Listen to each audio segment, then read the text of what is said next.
మరి అటువంటి మా సేవలాల్ మహారాజ్ని హైదరాబాద్ ప్రాంతంలో ఏర్పాటు చేస్తే మరి బిర్లా మందిర్ని చూసినట్టు, చార్మినార్ని చూసినట్టు, అంబేద్కర్ విగ్రహాన్ని చూసినట్టు మా సేవలాల్ మహారాజ్ని చూసి విదేశీయులు కూడా మా దేవుని గురించి గొప్పతనం తెలుసుకుంటారు. కాబట్టి మీరు దయచేసి మీరు తీసుకున్న నిర్ణయాన్ని మీరు వెనుకకి తీసుకొని మా సేవలాల్ మహారాజ్, మా బంజారాల ఆత్మగౌరవం హైదరాబాద్లో మీరు ఏర్పాటు చేస్తేనే మేము.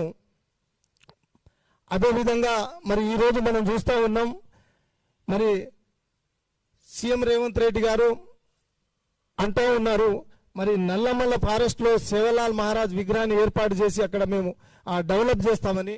నేను తిరిగిన ప్రాంతం మా మామగారు ఊరు, అది మరి ఆ ప్రాంతానికి నేను డెవలప్ చేస్తా అంటున్నాం.